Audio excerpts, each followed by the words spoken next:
Are you guys ready to do a podcast? Yeah, man. Yeah. I'm clean on this show.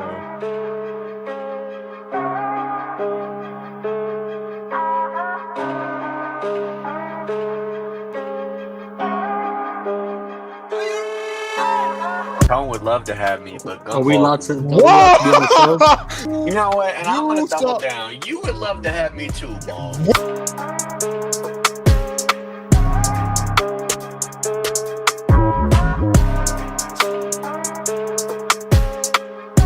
How deep are you?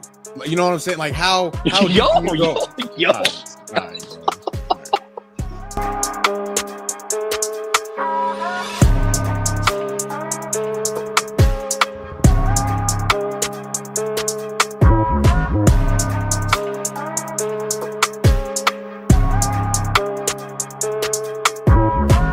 Hey, yo, James, don't call him directly because he might cut you out. Call me first and I'll transfer you. What does that mean? Whoa! Yeah, he started jumping on it.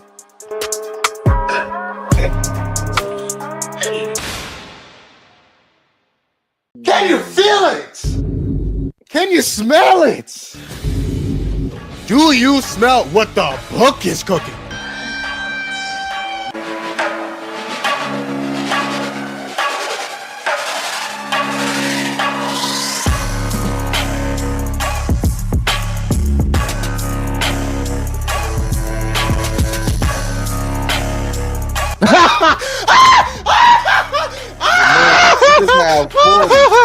Yeah, what I like to say is movement fails opportunity when opportunity fails to move.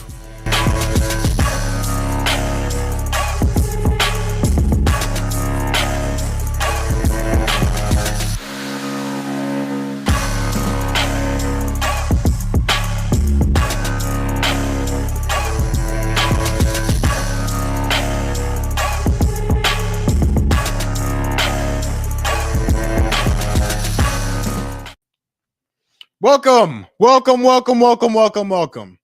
back to another episode of Gumball Sports Machine. This is the show in which we love, we laugh, we hug, we cry, we smile, and then most importantly, as always, we are positive. Let me fix my camera up a little bit. Sorry, it's a little diagonal. And as always, I am not alone. This podcast is not done just by myself. I have my uncle, my OG, my dog, my co-host, Triple OG Tone. Tone, how you feeling? What's going on, my guy? Excited guy there. You look excited, man. I'm sweepy. Ready to watch those Celtics in the conference finals? Yo. And of course, we have the what I like to call the brains of the group. We have Kevin. Kev, You gotta switch that up, bro. You have to switch that up. Switch what up? The brains of the group. Yeah, what's wrong with that? You could have said the energy of the group, the I just feel like clown of the group, but you want to bring in the brains of the group. Like, come on, man. I just feel like you're the Coach Kev. Coach. I just feel like you're the smartest in the group. No, that's no reason, but No, I would give that to Tones. He is the OG. Lots of experience there. Lots of I was gonna experience. say, experience does not mean smart. I got life experience. It's a lot of unintelligent people out here walking in their 80s, 90s. They just, dragging along. But hey, maybe that's the key to life. Animals be out here acting a fool. that is true. Animals, they don't have any rules. And they having the most fun. Like they can just walk outside completely naked. Okay, well, I guess that's all right. Let's start the show.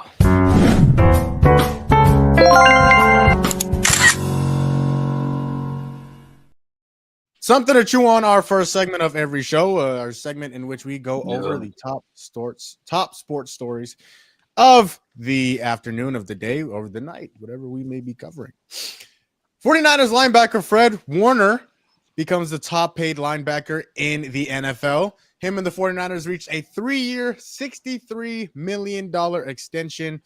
Kev, I know you've seen this, and we'll get into it a little bit later in the show. The 49ers making their their guy, the highest paid linebacker in the league. Is he still the best linebacker in the NFL? I want to say the best linebacker, but I'm gonna go out and say he's still the best middle linebacker in the league. And I think it was a pretty good contract for him. He's not gonna be any younger though. He is getting to that age where a lot of players are about to be in the decline of their career. So I say watch out for that. But linebackers, they tend to play in the league a little longer than other skill position players like receivers and running backs.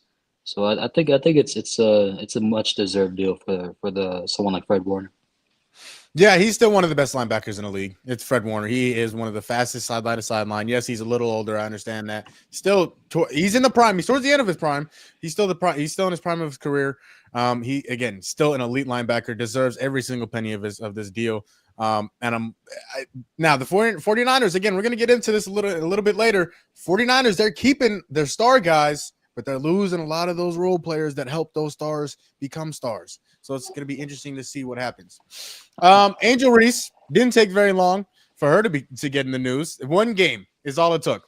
One game now. That game, of course, was against the Indiana Fever, who may or may not have one of the best players, if not the best player in the W, and Caitlin Clark.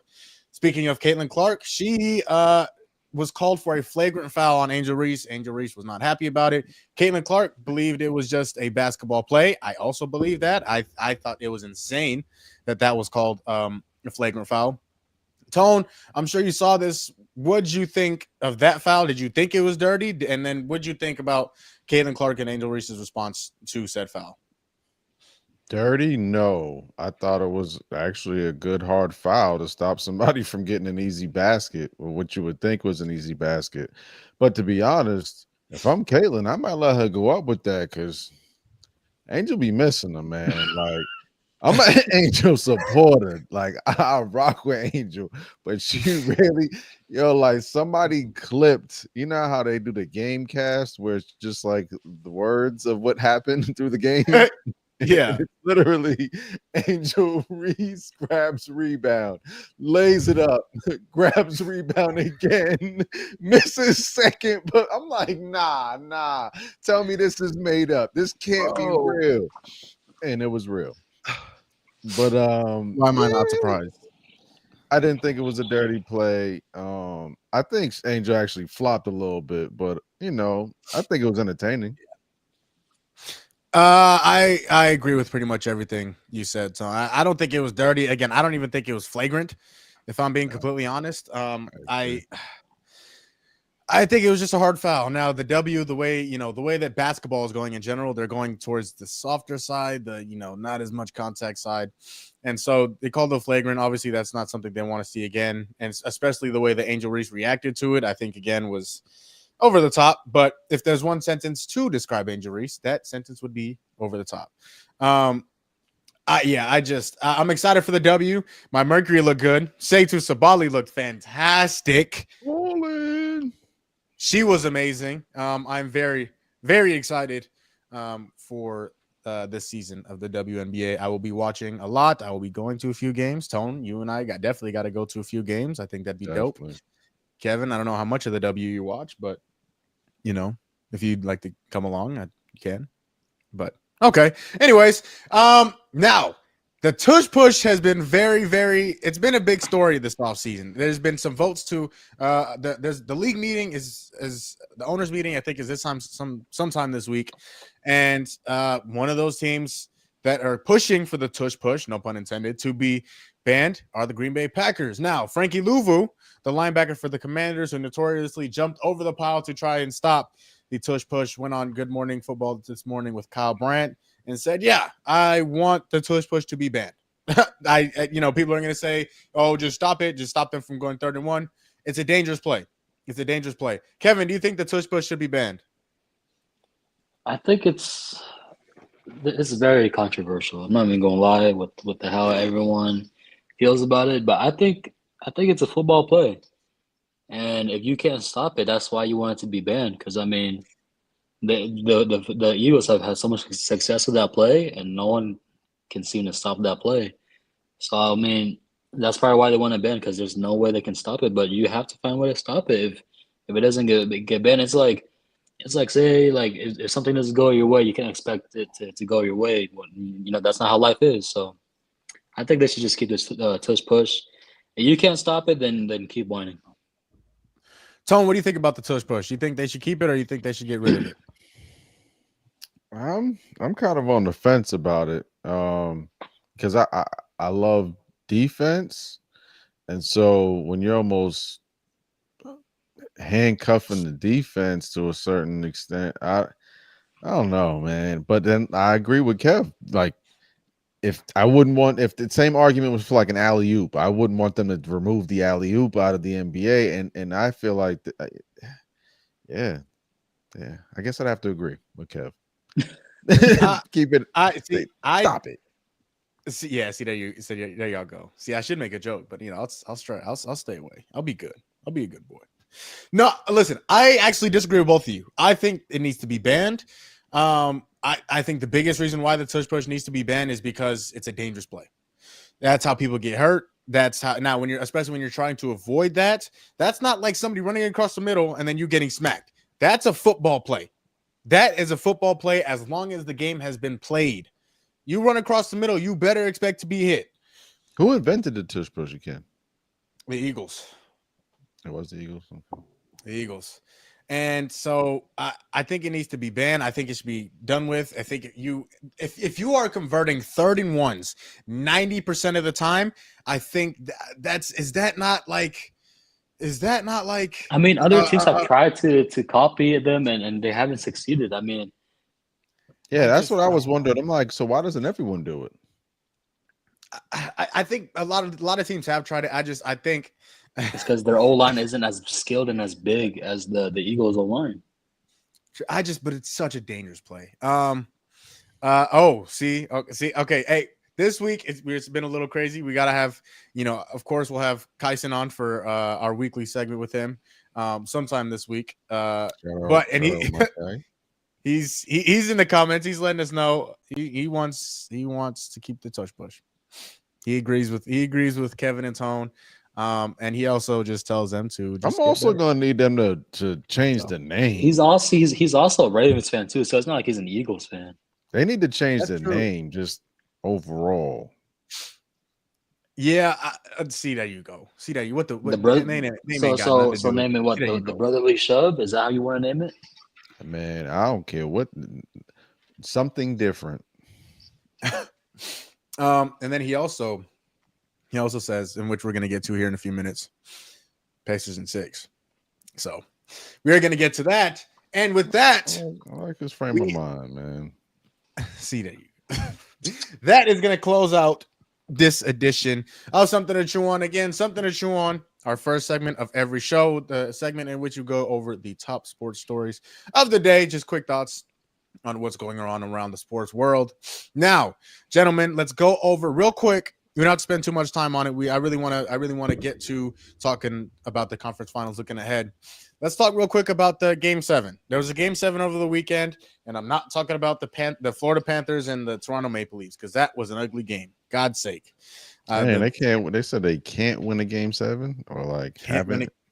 They scored 1 goal in their last, I think, 4 or 5 Game 7s. In each game, they have not scored more than 1 goal. Absolutely insane. But the basketball Game 7, the Game 7 in the NBA playoffs, was the Thunder and the Nuggets in Oklahoma City. The Thunder do win this game 125-93 to move on to the conference finals. Aaron Gordon, you thugging out that injury, that grade 2 hamstring strain. Of course, he didn't do much. He still had 11 boards, 8 points. Christian Brown, I think Christian Brown had a really good game to start the game. He came out really hot. Jamal Murray struggled. Jokic only took 9 shots. That should never be acceptable from your best player, especially in a Game 7. The Thunder were just amazing. Everybody came out and did their thing. Jalen Williams, J-Dub, 10 of 17, 2 for 5, 24 points, a steal, 7 assists, 5 boards. SGA was fantastic. 12 and 19, 3 or 4 from 3, 8 and 9 from the free throw line. He also had added 4 assists and 3 rebounds and 0 turnovers. I think that's going to be key going into this next series. Again, we'll talk about it here in a few minutes. But who I think the MVP of the game was Alex Caruso. He was guarding Jokic. And Kev, I don't know if you noticed, but they were playing box and one on Jokic. They were playing they were playing his own, and and they just had Caruso follow Jokic, and then they were just helping them. As soon as he got the ball, they surrounded him, and they dared everybody else to make shots. It was this game. The Nuggets came out hot. They came out firing, and then they just slowed down. They slowed down. To Kyson's point, Jokic didn't have any hope. And so when he's getting trapped like that, other guys got to make shots. That just wasn't the case on Sunday against the Thunder in Game 7. It's Kev, what you over there doing? Cracking my neck. No, all right. He's tweaking out. Looking like he's in the Matrix. He's on that stuff. Oh, okay. Not bad. Yeah, so it was really interesting to see how the Thunder came out and ran the Nuggets off the court. Can't turn the ball over. Cannot turn the ball over against that Thunder team. Tone, what'd you think of the Game 7, man? And really of this series as a whole. I think that it was dope because we got to see both players' individual value and then, of course, the team value. And I think a lot of us felt as though that SGA's team was just way better than Denver the entire year, but Denver proved everyone wrong in certain parts of the series. I do think that, still to this day, Jamal Murray's got to be a little more consistent for Jokic if they're going to win another championship. But no, SGA and them boys, they really they might win a championship, man. Like a lot of us thought it's possible. They have that ability to hit the switch. SGA lost game, what was that, Game 3 that they lost? They did lose Game 3. That's right. Yeah. Game 3, and then he started smirking after they lost, and after that smirk, he turned up. Turned it up. Yep. He turned up. And it's dope to have that ability. There's not a lot of players who can, look at themselves in the mirror and say, "Oh yeah, it's time," and actually do it. Especially against an MVP of Jokic's caliber, because Jokic is really gonna hold his own. I know people that gamble on games, and they're really putting him down for a triple-double, 30-point triple-double every time they gamble and when Jokic is playing. And a lot of people do it and hit and win. It's kind of amazing to see. But I do think SGA and those boys have a solid chance to win the NBA championship. Kev, what'd you think of this series in Game 7? That first quarter was actually very close. I think both teams were just keeping it close back and forth. Second quarter came, and that's when you started seeing the Thunder start pulling away, and they never looked back after that. And I think it all started on the defensive side, like you said. Caruso played his heart out. He had 4 steals or something like that. He had close to. Yeah, Caruso I think had 3 steals. Let me double check. Yeah, he had 3 steals, 3 assists. I mean, plus 40. He's not gonna. Yeah, he had the highest net rating of any player on the Thunder too. Yeah. If I'm not mistaken. He played his heart out, and I think that's just how OKC, their team plays. Everyone can play defense. It's not just 1 or 2 guys. It's everyone on that team, even the players off the bench, like a Caruso. And I feel like it's just those guys where if your shots aren't hitting, you still got to contribute elsewhere, and that's what Caruso did. And the Thunder, they were just hitting their shots. They're playing at home. They're a little more comfortable at home. And Caruso, yes, he played a bit physical. There's times when I'm like, maybe there could have been a foul called here and there, especially given how today's league is. But no, he played his heart out, and congrats to the Thunder for moving on to the WCF. I think the better team won that series, and much deserving so. Yeah, yeah. Sorry, saw something funny. I don't know why I'm laughing, but um, no. Listen, the Thunder flexed their muscles in Game 7. They flexed their muscles. They showed you why they're the best. They were the best team in the West. And I think the Nuggets, if I'm being completely honest, they put up a fight.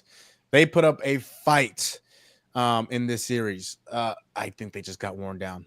You have two back-to-back 7-game series, one against the Clippers, who are one of the best defensive teams in the league, and next against the Thunder, who is one of the best, if not the best, defensive team in the league. And that team can get out and run. They're young. They're healthy. And they got guys, man. They got guys. They got SGA. They got J-Dub. They got Caruso. They got Dort. They got somebody who I like a lot, Isaiah Joe, who I think should get a little bit more PT. I But thought you were about to you say got Casey Jason Wallace.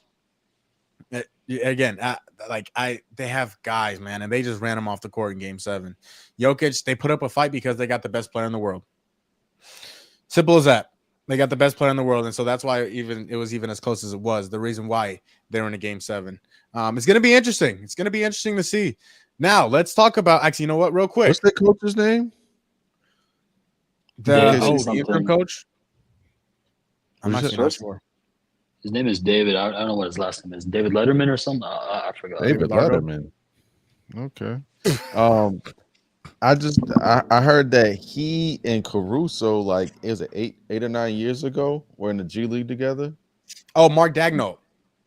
That's a grind, Mark man. That's dope. Yeah, Mark Dagnall. Yeah, the coach of the Thunder. Yeah. That's Mark dope. Dagnall. Yeah. Man. That was cool. That was cool to see. Let me actually go over, before we talk about the conference finals, let me go over our second round picks. So, Minnesota versus Golden State. I had Minnesota in 6. Tone had Minnesota in 6. D'Lo had Minnesota in 5. And Kyson had Minnesota in 5. D'Lo and Kyson won that series. OKC and Denver. I had Denver in 7. Tone had OKC in 5. D'Lo had OKC in 5. Kyson had OKC in 6. Kyson won that. The Knicks in Boston. I had Boston in 7. Tone had Boston in 5. D'Lo had Boston in 6. And Kyson also had Boston in 6. Wow. I don't even know who. I think me one was like, would I count like the closest because I said Boston in 7? I mean, I don't. That'd be tough. We all picked Boston to win, and obviously the Knicks won in 6. And lastly, Kev, this is where it gets awkward for you, brother. Cleveland and Indiana. I had Indiana in 6. Tone had Indiana in 6. D'Lo had Cleveland in 7. And Kyson had Indiana in 6. Tone, Kyson, and I all tied for that one. So I think the second round series, Kyson won. Kyson won the second round predictions. We're gonna get his predictions. It'd be kind of tough because the series. That means he's in the league because he and I tied round 1, and now he won round 2. That sounds about right. Hold on, I got to get a different sheet of paper. All right, boys. What series you want to look to first?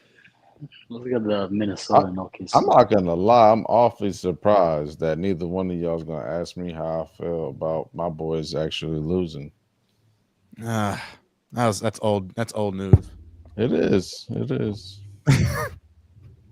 Honestly, no. I think the bigger story is going to be Jason Tatum and what they do with the rest of that roster, because you're going to have to get under the second apron. Can't pay all those guys. So I think that's the bigger off-season story. Drew and KP are gone. That very well could be the case, but it's going to be hard to get rid of them. It's not going to be easy. I don't think you're going to get back anything. Get rid of KP. Would the Suns not want someone like Drew Holiday? No, it's too old. It's too old. We're looking to get a lot of options. We're looking to get younger. What, you want Bradley Beal? That's the only way we trade. Drew Holiday? Of Yeah. course. Yeah, even swap. Hold on. You would take Drew Holiday for Bradley Beal straight up. Yep. Next year we're not going to have enough scoring, so we might as well take Bradley Beal and lose, so we can get some good draft picks. He still has 2 more years on his contract. We'll find a way to finagle somebody else. Hold on. So right now, you would trade Drew Holiday for Bradley Beal straight up. Bill has more value than Drew Holiday does. Wow. No, he doesn't. Yes, unfortunately, he does because he's younger. What is he, About like about a 3 or year, 4 isn't years he? younger? He's like about a year younger, or like if anything. He's only a year younger. Oh, then I thought he was about 3, 4 Drew years younger. Drew Holiday for Bradley Beal, I would do in a heartbeat. In a New York minute. How old is Bradley Beal? 32. Like 31. Yeah, Bradley Beal. I thought he was Drew's close like what, 33? 35. Drew's not that old now, is he? I believe so. Bradley Beal is 31. Drew Holiday is 34. Oh, yeah, 3 So- years. You would trade Drew Holiday for Bradley Beal straight up. Too late. You already said it. Too late. You already said it. Hunk, It's did you getting think clipped. did you It's getting think Bradley clipped. Beal was I'm just telling you 28, right there. 29? You already said it. I thought he was 30, and I thought Drew Holiday was like 35. It's getting clipped. It's okay. That's all right. Drew could call. Drew call you. Cuss You your know ass it's out. all love. All right, let's talk about these series. Let's talk about OKC and Minnesota. Okay, OKC, Minnesota. They have two of obviously the best players playing left in the playoffs, in SGA and Anthony Edwards. OKC obviously has home court advantage. It's gonna be interesting to see. I think the biggest key to this series is the depth. I think because Minnesota has a lot of guys. I'm sorry. OKC has a lot of guys that they can throw it at. They got J Dub. They got Ludor. They got Caruso. They got a lot of guys they could throw at AE. And now I can say the same thing for Minnesota. They got obviously AE. They got Jade McDaniels. And so Alexander Walker. And Nikhil Alexander Walker. Thank you. It's going to be I think this is going to be a fantastic series. Real quick. Anthony Edwards, I think this came out like not earlier today, but like it's kind of been an emphasis today. Anthony Edwards was doing an interview with Stephen A. Smith, and Stephen A. Smith said to him, LeBron said the young guys are going to come up and take over. And those young guys are AE and SGA. And AE mentioned on his own Luka. I just want to throw that in there. So AE said, "Oh yeah, the three young guys coming up, me, SGA, and Luka." Stephen A. then asked, "How do you compare yourself to those guys?" He said, "I am the better player, 100%." Tony, should that be bulletin board material not only for the OKC Thunder but SGA as a basketball player? You said SGA said this? Yeah. Anthony Edwards. Oh, Anthony yeah, that's Edwards. what I thought. No, not really. I mean, I feel like he's shown us, that he's capable of being the best player in any room. The past couple years, he just needs to be a little more consistent. But I think we all know the level of confidence that he has. So no, it's not bulletin board material. But I think this is his time to shine. He's got a hell of a roster, and OKC is number one. And so if he can knock off this team, it's really going to be hard to say he's not the best player in the league. I know Jokic is that dude, but Jokic just got beat. And we're talking about like today. You know what I'm saying? We ain't talking about the past MVPs. We have the arguments, Jokic, Giannis, but I didn't obviously believe it, but I got a couple of texts when Jaylen Brown won Finals MVP, and I think people were being a little petty, but they're like, "Oh, so JB's the best in the world?" I was like, I can't argue.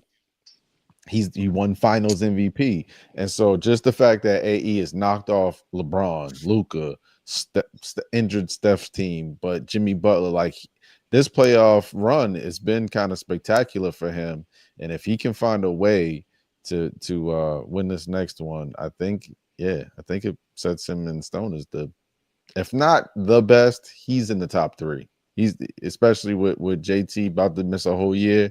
He's now in top 3. He's in stone. Is he top 5 right now? Who, AE?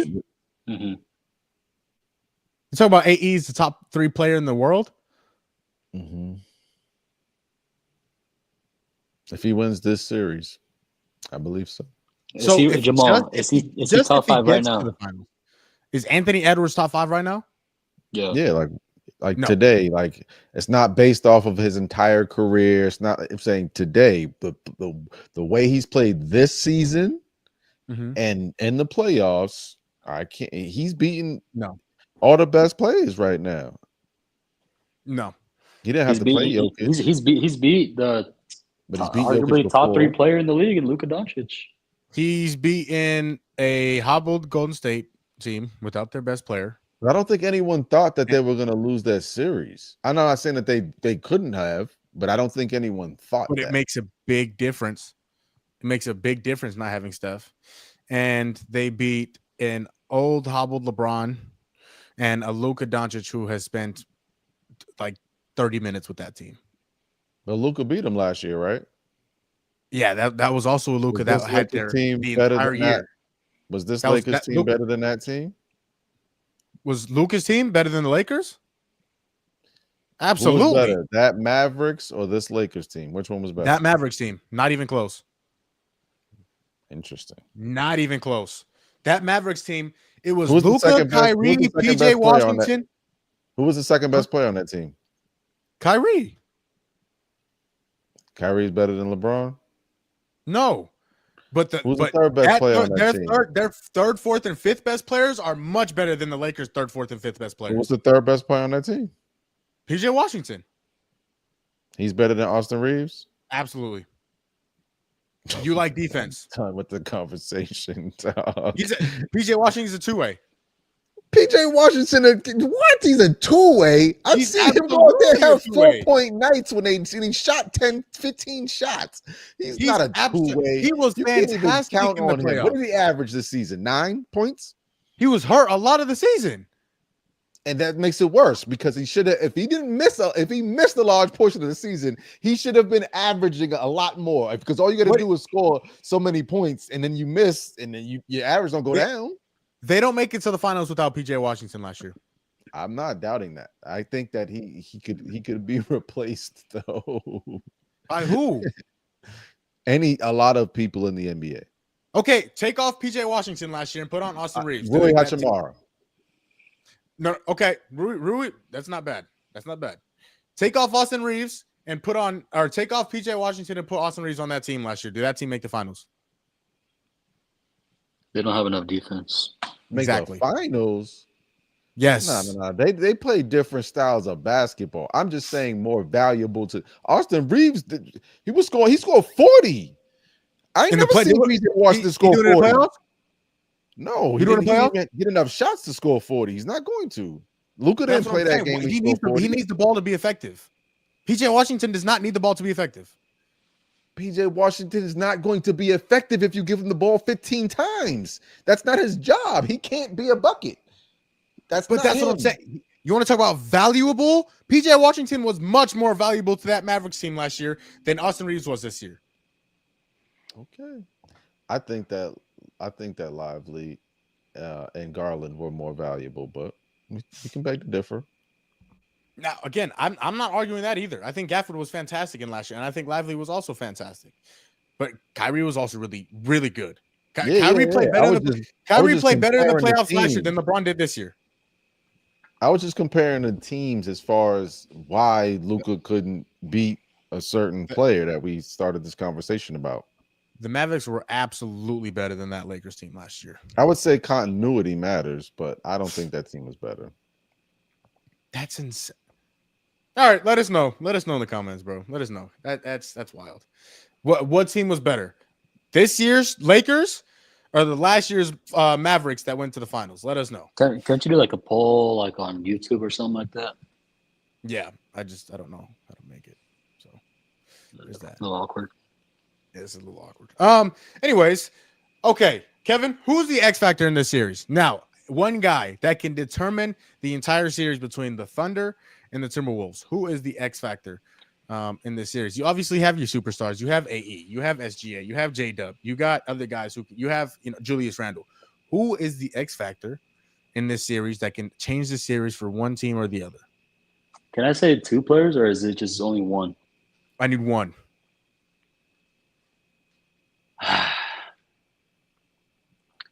I'm gonna say Julius Randle. I'm gonna say with him is can he's living up to the expectations right now. Can he continue that going to the third round before the finals? If he can do that and take a little bit of pressure off of Ant, because we seen what happened last year in the Western Conference Finals. Ant was burnt out. He was burnt out by having a lot, like all the defenders coming at him. So if you have someone like Julius Randle who's balling out right now in this year's playoffs, if he can step up and continue to keep rolling, he might be the X factor for the Timberwolves to win the series. Tone, who's the X factor in the series? Who can change? Who can make or break the series for one of the other teams? I'm gonna be ignorant and just count on my guy Kev and go with J Dub. He has also not been as consistent as I think some of us would have thought, and he's gonna have to guard Julius Randle. And so if he can slow him down, enable that consistency that we've been seeing from Julius Randle, I think that is the counterpunch. But also he's got to be better offensively. Like SGA has needed help in times where I think most of us thought that that's what J Dub was going to be there for. He's still been playing great defense, but he needs to be more consistent offensively.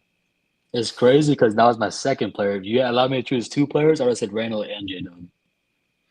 I'm going away from both of you. I think the X factor in this series, I think the person who is going to make or determine who wins this series is Chet Holmgren.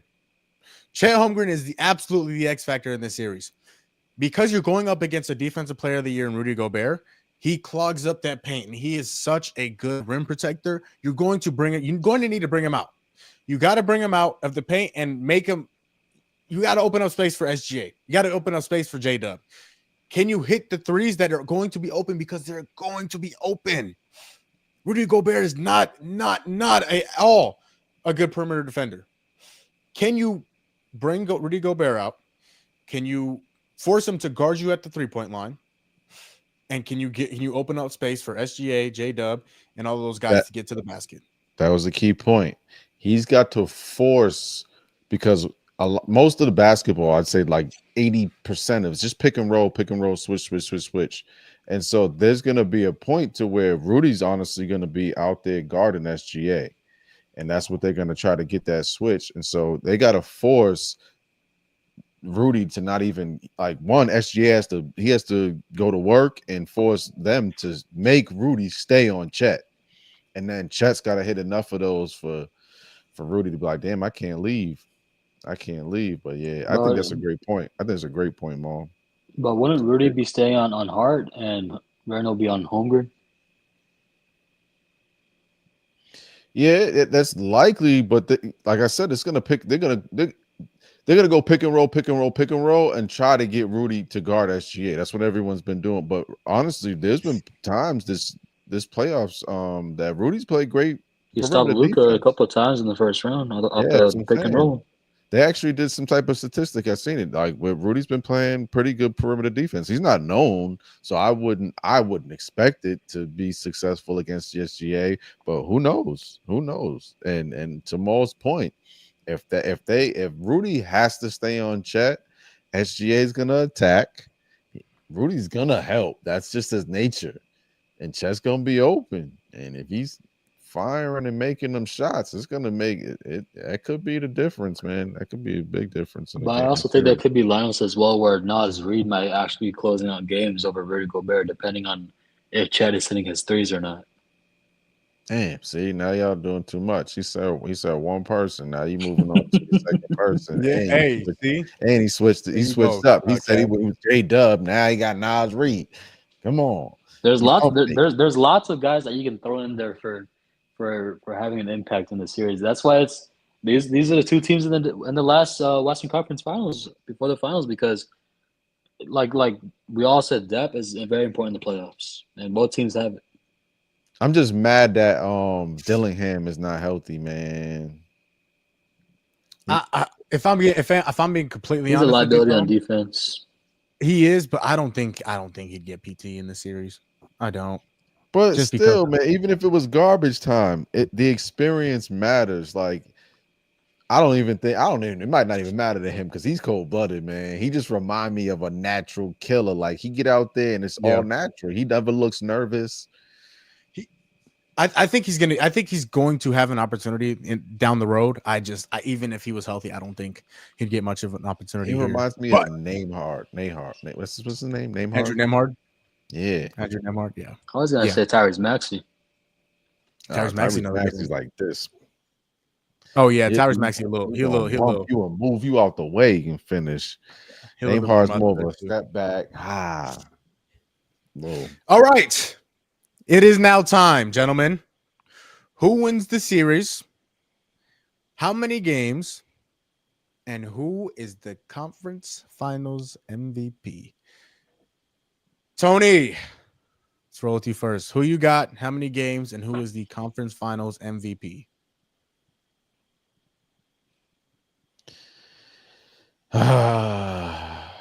This is tough because all year I've wanted SGA to win MVP. I've been the biggest SGA supporter other than my guy. You know what I'm saying? But I want AE to win this, and I can't even lie. I want AE to win this much so bad. Ayo, like it's like nostalgic for me. Like I tried in my best not to jump on the wave, but AE give you that old school basketball instead that old school feel of I'm better than you and I'm not afraid to say it to your face. And there's a value in that, man. It almost takes you back to the school ground, the park, and he brings that energy. He ain't no suit and tie. He's really showing up in sweatpants with a pair of ball shorts underneath, ready to go. He just reminds you of a ball player, bro. Like it's yeah, you know what I'm saying? None of that other stuff, no swagger. I mean, he got his own swagger, but it's none of that extra curricular stuff. He's just hooping, man. And yeah, I want to see AE win that award and win the series. How many games? I must say 6. I would say 7 because of the team, the opponent. But I think AE is going to put on a show. I think AE is going to take this one personal because he got here last year, lost to Luka. Everyone's saying that SGA the MVP. He going to take this one personal, and he got the weapons. Like he has the weapons. He got the right team. He got the continuity. He's played a whole season with Julius Randle. They're having success. I think AE's going to go to work, man. I think I see him having two 40-point games. Kev, who you got? How many games? And who is the conference finals MVP? I'm also with Tons in this one. I'm on the AE hype train. Ever since the last year's playoffs, he's been winning my vote over for being one of my favorite players in the league. And I think this might be the year where he goes to the finals. Give me the Wolves in 7 and AE's conference finals MVP. All right. Kev has the Wolves in 7 with AE being the conference finals MVP. I am going against you two. I think the Oklahoma City Thunder are going to win this series. And I'm not going against you just because, it's you two picked Minnesota. I actually think OKC is going to win this series. I think OKC, I think they got more guys that can have more of an impact. I think they are, and here's the number one thing. Here's the number one thing to me. Actually, 2 things. Sorry. Here's 2 things that I think. How do I want to? Okay, how do I? Yeah, okay. I got two reasons why OKC is going to beat Minnesota. One, the turnovers. Minnesota cannot stop turning the ball. And as you see, OKC, if they get you to turn the ball over, they are going to run away with the basketball game. Minnesota has struggled with protecting the basketball. And I think they're going to do that again in this series. And I think OKC is going to take advantage. Number two, you guys aren't going to like this very much. Once again, AE is the inferior basketball player to the other superstar on the other team. He was last year. He is again this year. AE is a damn good basketball player. I am not taking anything away from that. He just so happens to be going up against the second best basketball player in the basketball universe. SGA has not played amazing in this playoffs. Don't get me wrong. He has not been amazing, but he has been good when he had to be. He's not been amazing. He's had some months where he's had 20 and then shot 25 from the field. Because he's had some games like that. And so when you look at SGA and what he's done throughout the regular season and what he's done when he needs to do in the playoffs, like in Game 7 when he had 35, when they went down 1-0 and he came back and had 34 against and missed 2 shots against the Nuggets, he's going to be great this series. He is going to be absolutely fantastic. Give me SGA in 6 games, and SGA is the conference finals MVP, and the Thunder are going to the NBA Finals for the second time in their history. All right. Let's talk about those boys on the East Coast. The New York Knicks are hosting the Indiana Pacers in Game 1 of the Eastern Conference Finals. The Knicks do have home court advantage in the ECF. The Knicks were the 2 seed. The Pacers are the 4 seed, of course. There are a lot of storylines in this series, gentlemen. There are a lot of storylines in this series. Like the bigger one that I've seen all the time is Jalen Brunson and Tyrese Halliburton, of course, meeting in a WWE ring about a year ago after their playoff series in the second round last year. I think that's been the biggest one. Oh, the WWE cooked with the script, whatever it is.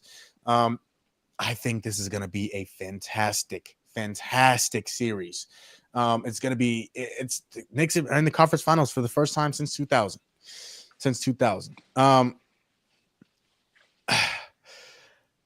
When you look at these two teams, they match up very well. They match up very well with each other. They both have their 2 stars that they go to, right? They got your Jalen Brunsons, you got your Cat, and then you got your Tyrese Halliburton, and you got your Pascal Siakam. I think the key to this series are the others. Who's going to step up for the others is like what I like to call them, and what Shaquille O'Neal also likes to call them. I think that's going to be the biggest thing to me. Josh Hart, what you got for me? Mikal Bridges, you showing up. OG, can you do what you did in 2019 and then the last round? Can you step up? Andrew Nembhard, can you turn into playoff Nembhard like you were last year? Miles Turner, can you step out and hit a couple threes, block a couple shots? The others are going to be so crucial in this series. Kev, when you look at this series, what is the thing that you are most excited to see from these two teams? I think it's a scoring for both teams. I think both teams can go for 120, 130 a night, and it will still be one of those games where it will still be a nail biter. It's because of how electric these teams are. Anything can happen, especially when you have teams like the Pacers and the Knicks. You have defense, you have offense, you have spacing, you have shooting, you have everything that will make the series pretty electrifying and fun. Tone, when you look at the stars in this series, right? I mentioned Jalen Brunson, Tyrese Halliburton, Pascal Siakam, Cat, Karl Anthony Towns. In terms of star power, who do you think has the edge? Oh, definitely the Knicks, by far. But I think that once you get a little bit further down the bench, Indiana's scary. Yeah. But it'll be interesting to see how consistent Cat can be defensively. The Indiana bigs are actually pretty good. Yeah, but I think the the thing with them is they're only playing one. Thomas Bryant isn't really getting much play time. Well, I consider Pascal Siakam a big. Yeah. Okay. Yeah, I was thinking more fives. You're right, though. That's a good point. But he'll play the five at certain times in the game, depending Yeah. on they're gonna force Cat to guard. I bet you they're Oh gonna yeah. force Cat to They guard. got to. They got to. With that being said, I think OG is gonna be the guy that we look to. As if you're a Knicks fan, you need OG to play a lot like he did last series. You need him to slow Pascal Siakam down. Because if he doesn't and he gets rolling, that's when usually when Tyrese gets comfortable. He's like, "Oh, my guys are rolling. All right, it's my turn." And I ain't gonna lie, Tyrese starting to look unstoppable. Like I mean, he was Giannis. Like it don't matter who's guarding him. He's like, "Yeah, I can do what I want. Step back three here, lay up in your gangster grill. Don't matter." But I think, like you said, I think it's going to be a very, very exciting series, and yeah, I can't wait. I can't wait for tomorrow. The biggest thing to me in this series, gentlemen, is down the stretch. I can't see this. I can't see too many games being 15 being a 15 plus point differential throughout the entire series. I think it's going to be down the stretch. Both of these teams have been fantastic down the stretch. Tyrese Halliburton has been fantastic down the stretch. Jalen Brunson obviously has been fantastic down the stretch. Who is going to make plays for their teams when they needed most? And in that situation, boys, obviously we're not picking just yet. We still got some things to talk about in this series. But you know who I'm taking? I'm taking JB. I'm taking 11 in that orange and blue because when he needed to, he has made the big shots against the defending champs. Right? He was fantastic in that series, especially when he needed to be. And those aren't defenders that are to be frowned upon. You're going against Derek White and Drew Holiday and guys like Jaylen Brown. Like you're going against those elite defenders. I don't think Indiana has any defenders like that. They have some very good defenders. Aaron Nesmith is a very good defender. Andrew Nemhard is a very good defender. Tyrese Halliburton, he's an average defender. Nothing. But when you look at the guys who are going to need to make shots down the stretch, I'm looking for the guys that have done it all season long. When you look at Jalen Brunson, when you look at Tyrese Halliburton, I think those guys are going to do their thing. I think those guys are going to do their thing when they needed to. Who is going to be better between Cat and Pascal Siakam? Who wins that battle?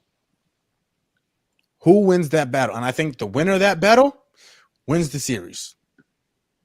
Because, like I said, I think Tyrese Halliburton and Jalen Brunson are going to do their thing. They've both been doing it all playoffs long. But when you look at Cat and when you look at Siakam, the secondary stars on their said teams, who is going to outduel the other? These are two okay defensive teams. They're not great, but they're good. Who can hold the other to under 120 points? Because this is going to be a fast-paced game. They're both going to be looking out to get out and run. But who can make a shot when the stars aren't hitting? I think that's the biggest thing to me, gentlemen. When you look at this series, you know what? Let's go back and do the same thing. Tone, you mentioned OG Anunoby. Do you believe that's the X factor in the entire series? Man. I want to say yes, but it's like I want to say yes, but I partially want to say like a player like TJ McConnell might come up huge because Indiana plays like they got it. What is that? They got to be 10 players at they're running. Yeah, not 8, 9, 10 deep. Yeah, 8, 9, they're a and deep basketball team. And we all know that Van Gundy, he's not known for that. He's gonna run them players to the battery drains. But yeah, a player like TJ McConnell is actually gonna play. He's gonna get 15, 18 minutes. You know what I'm saying? Like, and he's a little heckler, man. Of course, OG's gonna play more time, but I honestly think Pascal's gonna do what he does regardless. But OG could come up huge with some big stops. But if TJ McConnell can come off the bench and play like he did last series, Yeah, I think TJ McConnell might be the sleepy guy, man. Kev, what do the Knicks need to do in order to win this series? I think it really comes down to their wings. You got OG, you got Hart, you got Bridges. I think the one guy that stands out of the three of them is Mikhail. And I feel like he might get the assignment on Tyrese, the series. So we gotta see if he can slow Tyrese down. We've seen it before. He was in voting for Depoy that one season. Can we see it again? Can Mikhail contain him? And if so, I think he might be the key to success for the New York Knicks. Tone, what do the Pacers need to do to win this series? Oh, get the ball out and run.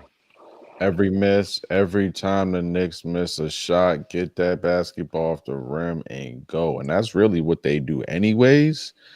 And then have success, I guess, with that. And yeah, I think that's just the easiest outlook. Like the Knicks don't have great transition defense besides Josh Hart. They're just not as quick as everybody else. But yeah, I think that's where Indiana has a real solid chances. Of course, the Knicks have the star power, but the Knicks have depth and they get the basketball going quick, man. They can go on quick, take a lead quick, and then Jalen Brunson will have to be that superstar that he's been. Yeah, we're gonna pick our we're gonna pick our predictions for who's gonna win the Eastern Conference. Brandon thinks that the Knicks are going to the finals, and so we're gonna see who agrees and who disagrees here in a second. But Knicks got my guys JB and they got Mikal Bridges. With Tone, to your point, what the Pacers need to do, they need to get out and run. Because quite frankly, and you mentioned it, Tom Thibodeau runs those guys into the ground. Do you know who two of the top three in minutes were this year? Josh Hart, Mikal Bridges. Two of the top three guys in minutes this year. And they are, again, going into the Eastern Conference Finals. Again, they've played very well throughout the Eastern Conference playoffs. But the Pacers, if they get out and run and they drain them down and they tire them out, that's going to affect them. You could be in the best shape of the world. But if after 6 months and playing every other day, that is going to tire you out. The Pacers need to get the ball out and run. And the contrary, the Knicks need to slow it down. They need to slow it down. They need to get it to their guys. They need to get the ball to Cat, get the ball to JB, let them work in the half court. Mikal Bridges can work in the half court. OG Anunoby, his three ball has been working really well. He can get to the rim. They need to work in the half court because once they set up their half court defense, they are a problem. The Knicks are very good defensively in a half court offense, but if you get out and run on the Knicks, that's where you can beat them. That's where you can beat them in transition, getting the ball out the rim, getting the ball out the net, immediately passing it in. Tyrese Halliburton is one of the best, if not the best players in transition, not in terms of finishing, but of finding the open guy, finding the open shot, whether it's his shot or somebody else's shot in transition to get the ball in the basket. The Pacers are going to have to get out in transition. The Knicks are going to have to force the Pacers to play in the half court because I don't think the Pacers can match up with the Knicks very well in the half court. And so if they do that, Cat can get his one-on-one matchups. He's not going against Porzingis anymore. Yes, Miles Turner is a very good defender. Miles Turner can't do nothing with Cat. At his best, can't do nothing with Cat. Andrew Nembhard is a very good defender. Can't do nothing. If you are the same size as Jalen Brunson, you have no chance because he's bodying people that are 6'7", 6'5", 6'6", 6'7". And so can't do nothing with JB. I think those are the two keys. I think those are the two biggest things right now for the Knicks. All right, boys. Let's pick this series. This series starts tomorrow. That game, I believe, is later in the day. I'm imagining like a 4:30 start or something like that. Let's see. That game, I'm sorry. The Western Conference Finals start tomorrow. That game is Timberwolves Thunder. Of course, OKC's at home. That game starts at 5:30. We will be back on Wednesday after the Indiana and New York game. But right now, gentlemen, it is time to make our picks for the Eastern Conference Finals. Once again, who do you have in how many games? Who is the conference finals MVP? Kevin, who you got and why? Hey. Give me the Knicks. I just think they're better defensively, and they have the better play in the series. I think when it all comes down to it, if it's a close game, I trust JB more than I trust Hallie. Yeah, give me the Knicks. I say New York in 6, and I think JB wins ECF MVP. Kay agrees with you. I'm hoping I'm saying that right. Kai. I hope I'm saying that name right. Kay agrees with you. They have Knicks in 6. And then so Kevin has Knicks in 6. We put that down. And Jalen Brunson wins Finals MVP. Okay. JB. Tone. Who you got? How many games? And who is the conference finals MVP? Go ahead and say it. Go ahead and say it. Yeah, I'm gonna say as someone who was born in Boston, Massachusetts, I don't even think I'm capable of reading what Kai, whatever that person said. I can't even read that. It's like in a different language. K, don't listen to OG. He's upset. You know, he's grumpy. Don't listen. It's in a Again, different language.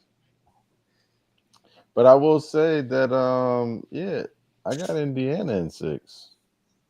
It's time to shock the world. Okay. Who wins Because conference finals MVP? That's where it's tough for me because I think that Halliburton will have great games, but he's not going to average a lot of points per se. I think it's possible that Pascal Siakam can win it, but I would, yeah.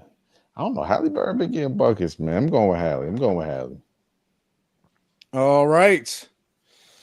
Tone has Indiana in 6 and has Hallie as his conference finals MVP. Although that ruins the Marvel comic rival thing. The moment we have all been waiting for. Tone, can you just remind me who I had making the finals in the Eastern Conference beginning of the year? Making the finals? Yeah, in the Eastern Conference. Probably.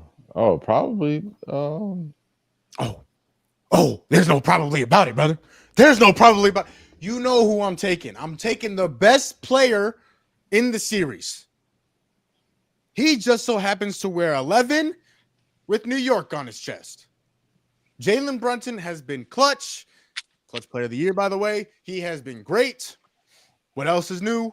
He has been amazing in the playoffs when he needs to be. Now, again, just like SGA, he's had some clunkers.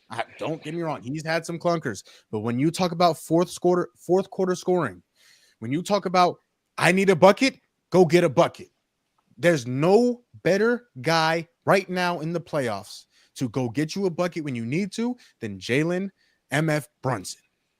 And so that is going to carry on into the Eastern Conference Finals. He is going to be great, just like he was great last year against the Pacers. Now, the biggest story in that is everybody was hurt on the Knicks last year when they played the Pacers. Jalen Brunson broke his hand.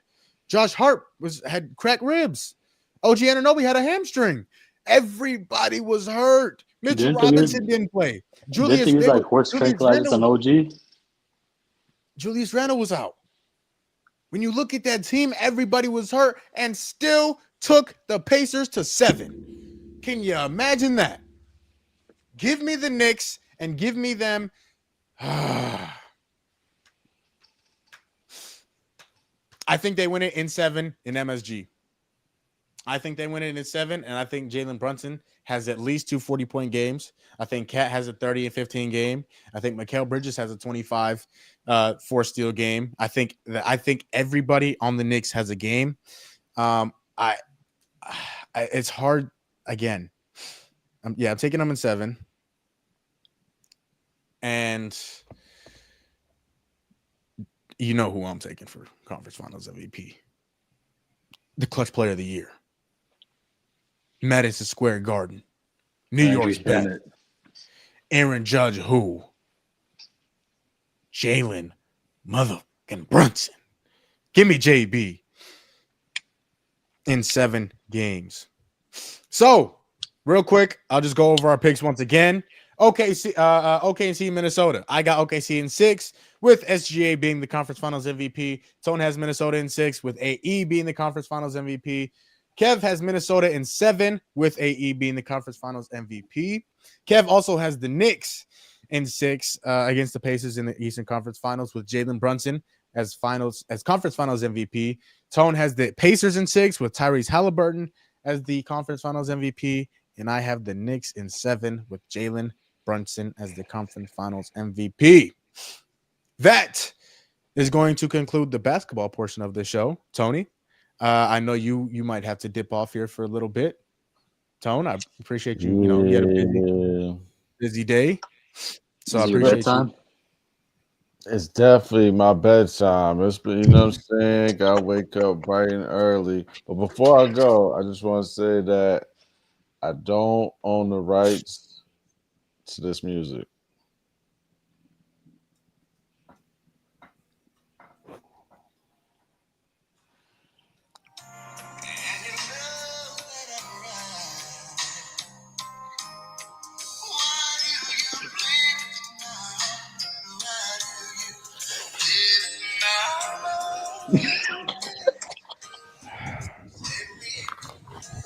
Forever, man.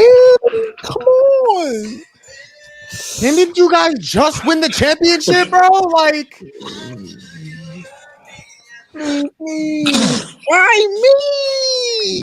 Didn't even say goodbye. Man, I'll see y'all in the next pod, man. Crazy, I'm out of here.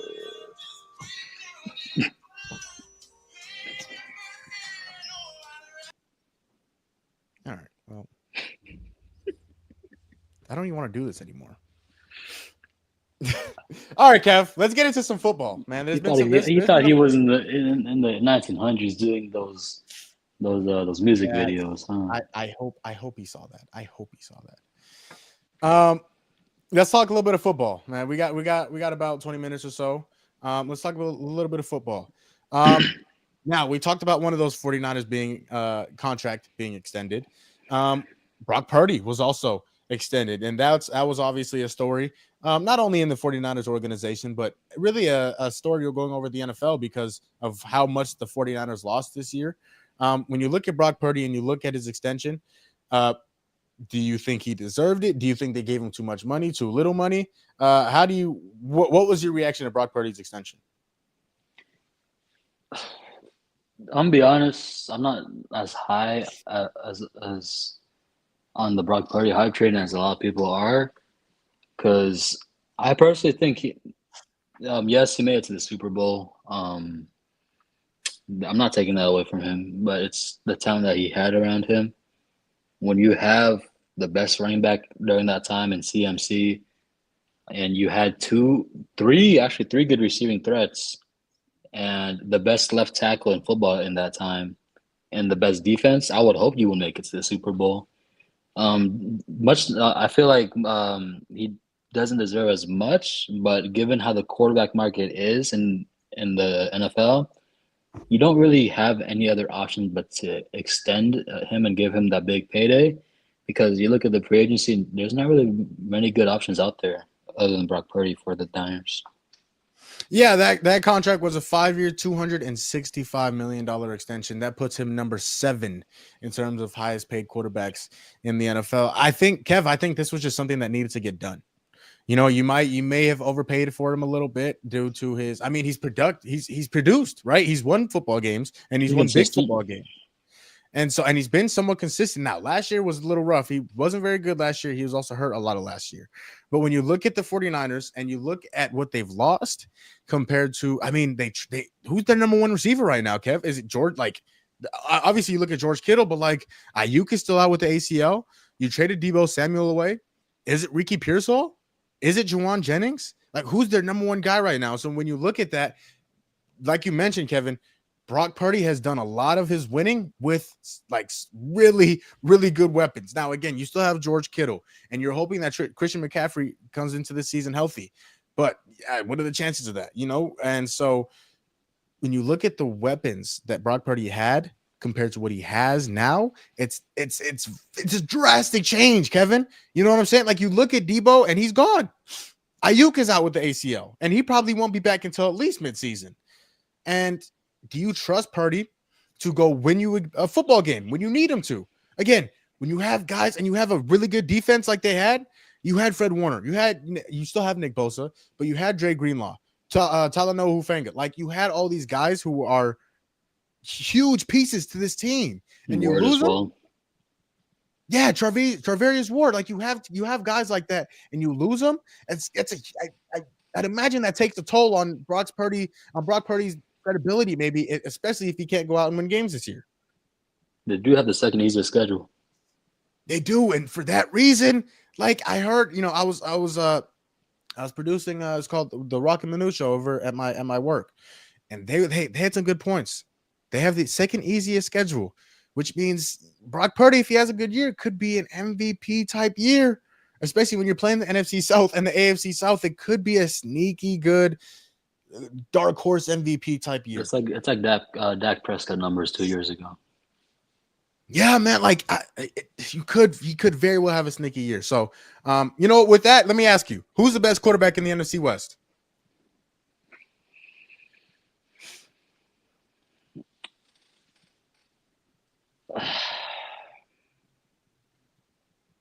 I might give that title still to Matt Stafford, given of what he has done, and I feel like he still has a good year left, maybe 2 years left, and I don't know. I like Matt. He has one of the best pocket awareness in the league, and he has one of the strongest arms in the league, I believe, still. So I think Matt is still the best quarterback in that division. As much as I hate saying yes, Matthew Stafford is still the best quarterback right now. Right now, Matthew Stafford is the best quarterback in the NFC West. When we are talking about this again in January, I think that 5'10" number one wearing Arizona Cardinal is going to have something to say about it. It also helps that he has Naku and Devontae Adams as well. It does.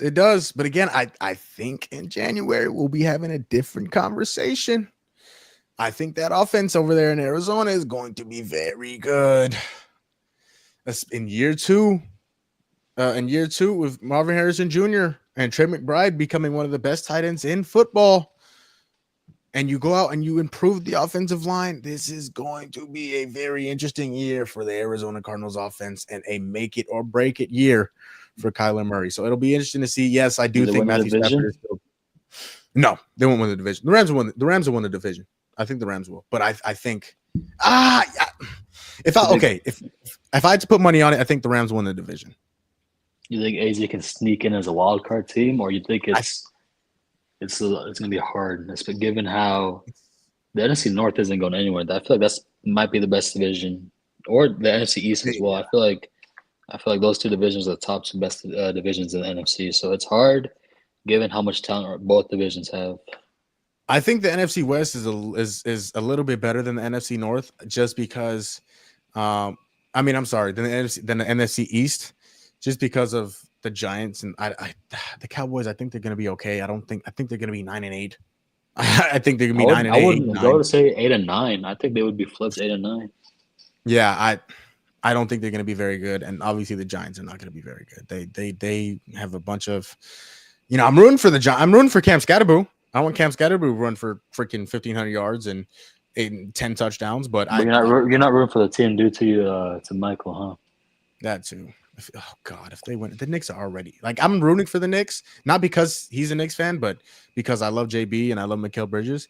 But God, two New York teams being good at the same time. Imagine the Yankees too.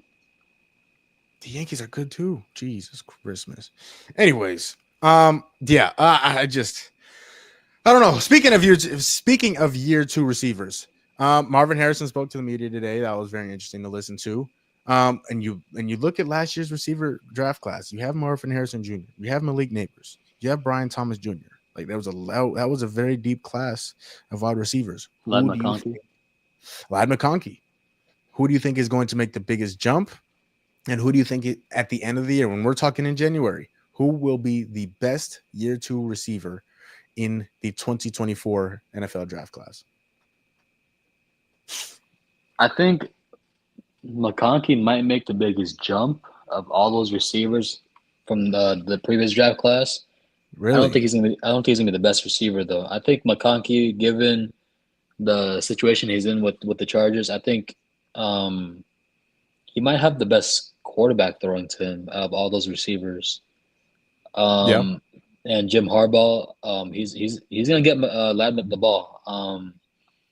I think Lad's gonna improve all the receivers this season. I still think he's not gonna be better than the other three guys. I think Malik Neighbors might have a good season. I think he might have the best season of all of them. I know the quarterback situation isn't as good as the other three receivers, but I think I don't know. I feel like Brian Dable. I feel like he might cook up something for that offense. Whether if it's Jackson Dart throwing it to Malik Neighbors, if it's Russell Wilson, if it's Jameis Winston, that's just a random quarterback room. But if it's Jameis Winston, Malik Neighbors is going to have one heck of a season. So at the end of the year, you're gonna say Malik Neighbors turns out to be the best receiver of that class. I would have to say on the circumstance. If it's Jameis Winston, yes, his numbers are going to be very inflated. Okay. No, I'm going to be biased. I'm going to say Marvin Harrison Jr. Going into year 2, I don't know if you saw him today, Kevin. I don't know if you saw him. He looks like Randy Orton. He is he's huge. He was sitting there, right? He's sitting there, elbows on the table. He's sitting there, and he's got no neck anymore. This guy went and got big.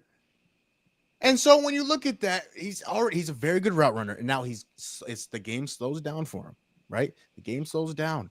And when you're looking at him, he said it today. He said, now I'm not going to be just looking, hey, what route am I running? Right? What route am I running? Okay, how should I run that route? When should I make my break? What defense are they in to know where I can go and to make that break? Those are the questions that they're going to be asking.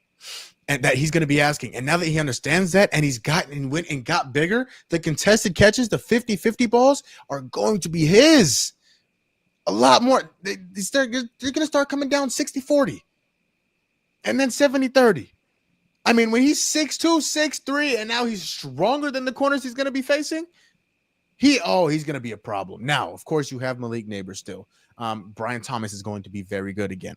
I strongly believe that. Now that he is the certified number 1 option on that team, he is going to be very good. And of course, you had Lad McConkey. I wasn't expecting that answer. I like that answer from you, Kev. I don't know. I think they're a run-first team. The Chargers are. Now, the Cardinals are too. But it's going to be interesting to see because you're going to have to – they don't have any other weapons. That's the thing, though, is when you're a run-heavy team, the play action is going to open up a lot for Lad. It is. And even to the Cardinals' point, like that play action is going to open up for Marv. But the thing that's going to help him out is Trey McBride, because when you're playing against the Cardinals, how do I stop 85? How do I stop 85? And so when you're focusing on 85, guess who opens up? Marvin Harrison Jr. And so because of that, I think he's going to make the biggest jump. He was 112 yards or something like that away from 1,000 yards. He had 8 touchdowns last year. I think he only gets better this year, going on to year 2. I think that's who makes the biggest jump, and I think we're gonna call him the best receiver of the draft class in 2024. Yeah, whatever. It might be biased, but from what I've seen and what I've heard from Marvin Harrison Jr. and Kyler Murray, that's going to be a big jump that they make. All right, Kev, let's end on this. Sneaky teams. Who are the teams that didn't make it last year that made some improvements, right? They made improvements to make their team better. What team do you think can go and sneak into the playoffs and possibly go win a game or two in the playoffs?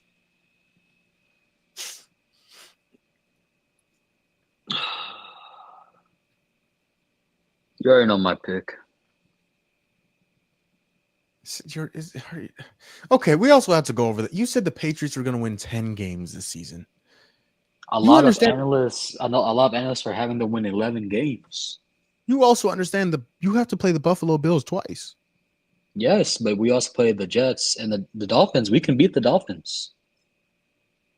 It's not like the Dolphins are the same team we saw 2 or 3 seasons ago. 10 games, really? From year two of Drake May, and year 1 of Mike Vrabel being the head coach. 10 I wins. believe so. Yes, they can sneak into the wild card. Okay, real quick. I don't want to go too in depth into this, but let's see. Schedule. New England Patriots schedule. All right.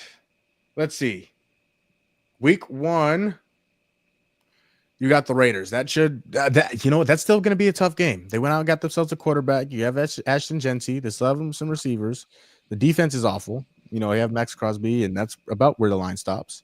So Patriots at home, or Raiders at home. Actually, I don't want to go too much because we still got to go over the schedule, right? D'Lo's missing today, so we don't want to go too in depth in the schedule. But let me see: Raiders, Dolphins, Steelers. Oh man, I think you'll win 7, 8 games. And then you go into like the weeks, like the middle of the season. It's easy matchups from like a 4-game stretch. It is, but the thing is with that, like if you're going to win 11 games, right? If you're going to win 11 games, that means with the team that the Patriots have right now, their defense isn't amazing. That means Drake May has to be great for 11 out of the 17 games of the season. It wasn't good last year for the defense, but they've made key additions and a lot of players on that defensive side of the ball. They have. But that still means Drake May has to be great 11 games. Again, in year 2, he still has to be great in 11 of the 17 games. Because if he's not great, you guys, if he's not great, the Patriots will not win the game. And he was still doing what he was able to do with a bottom of the league running game, bottom of the league receiving core, and bottom of the league offensive line.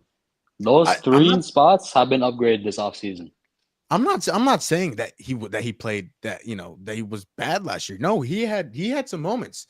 The biggest thing, and we've talked about this before, the biggest thing about Drake May is you can't turn the ball over as much as he did last year.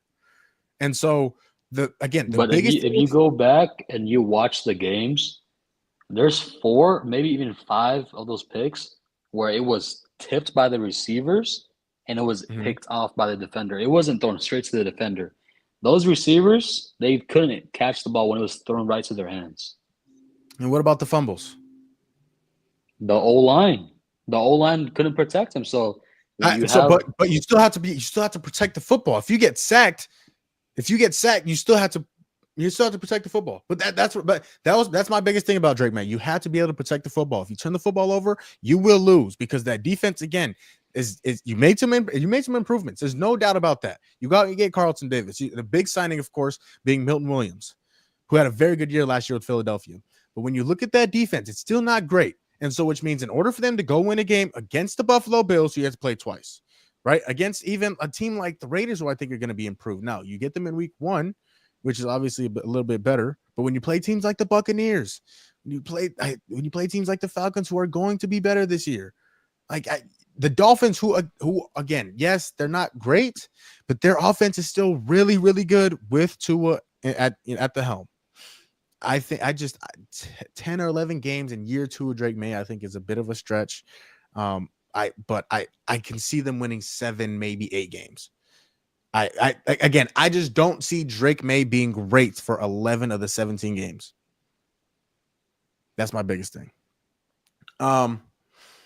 My sneaky team, Chicago Bears. The Chicago Bears. For the reason that, again, I don't think they're gonna win 10 or 11 games. I think they're gonna win 9. Actually, they could win 10. I think they're gonna win 9, though. I think they're gonna win 9. I think they're going to make a playoff push because of the upgrades that they did make, especially with the offensive line. That's the biggest thing to me. That's the biggest thing to me. Defensively, you have, I think, Jaquan Brisker.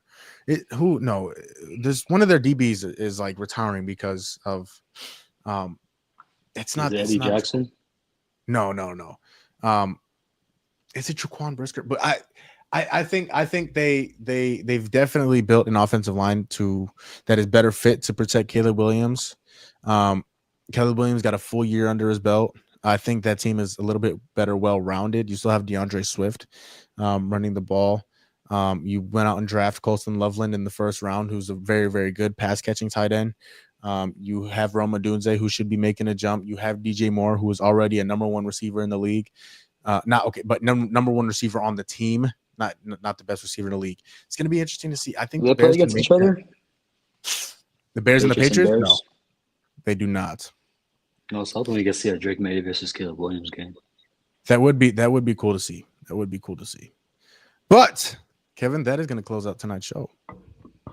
That was a fun one. Of course, we talked about the conference finals and our predictions for that, and why so and so is gonna win.